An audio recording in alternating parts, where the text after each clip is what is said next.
"Fly this helicopter and I'll marry you," she said with a smirk that could cut glass. The entire hangar burst into laughter, their echoes bouncing off the metal walls like mockery itself.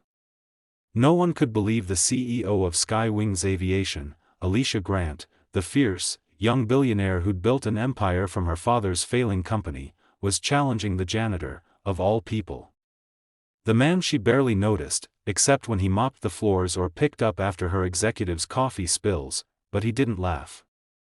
The janitor simply looked up at her, his dark eyes steady, unreadable. "If I do," he said quietly, "you'll have to keep your word."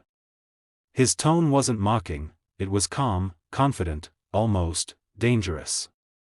The kind of voice that made everyone stop pretending to laugh. Alicia raised an eyebrow. "Deal," she said, crossing her arms. "But good luck even starting that thing."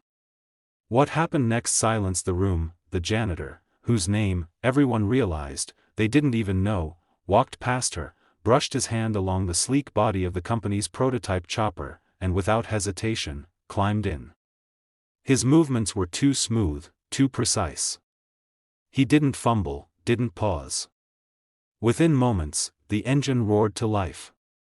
The rotor blades began to spin, slicing through the air like a heartbeat. Alicia's smirk faded. The janitor looked through the windshield and gave her a half-smile before lifting off, the helicopter rising into the morning sky. Everyone in the hangar stood frozen, their laughter now replaced with disbelief. He flew it perfectly, better than any of her trained pilots ever had. When he landed, dust swirled around him like applause from the heavens. He stepped out, wiping his hands on his overalls as if he'd just finished another ordinary chore. "So," he said softly, meeting Alicia's stunned gaze, "when's the wedding?" The crowd gasped. Alicia couldn't find words. She'd meant it as a joke, a cruel one, but now she was caught between embarrassment and curiosity. Who was this man? She called him into her office later that day. The playful arrogance was gone from her voice. "Who are you really?" she demanded. He hesitated for a moment, then smiled faintly. "My name's Daniel Hayes. Used to be a pilot. Actually, I was one of the youngest in the Air Force before my accident." Her eyes widened. She'd heard of that name. Captain Daniel Hayes, the prodigy who disappeared after a mission gone wrong 5 years ago. The one everyone assumed had died. "I lost my co-pilot," he said quietly, his voice thick with old pain.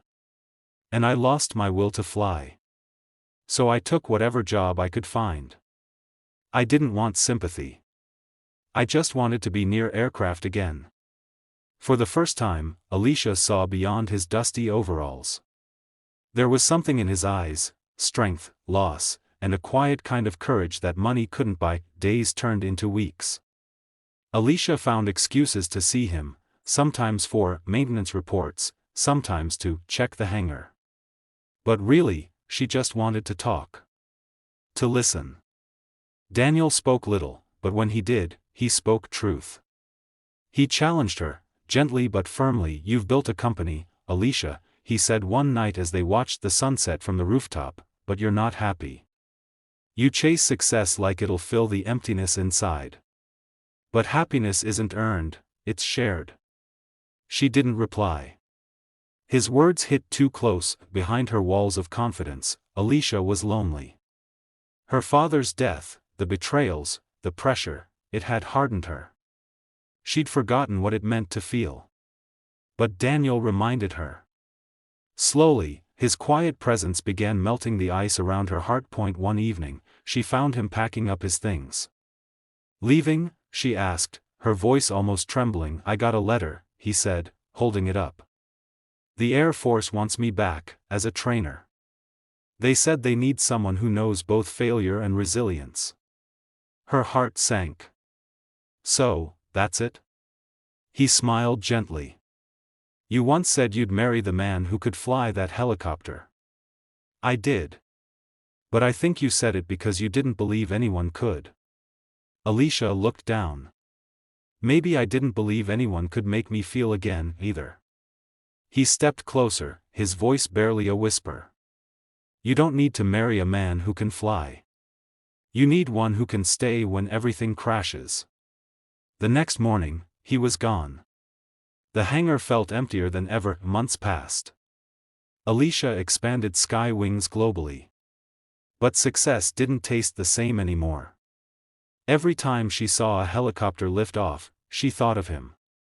The man who had taught her more about humility, courage, and love than anyone else ever had. Then one morning, during a public event for the launch of a new aircraft, she heard a familiar voice behind her. Permission to enter restricted airspace?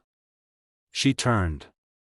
There he was, Daniel, dressed in a pilot's uniform again, standing proud, smiling. Her eyes welled up instantly.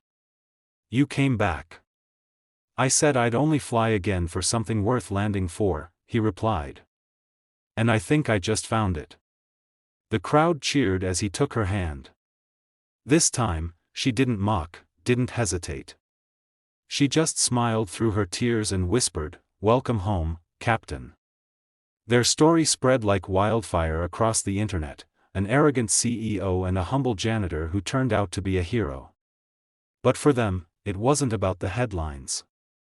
It was about the journey, how broken souls sometimes find healing in the most unexpected places. And as the helicopter rose into the golden sunset with both of them aboard, a voiceover echoed through the video, "Sometimes, the person you overlook is the one who can lift you higher than you ever dreamed."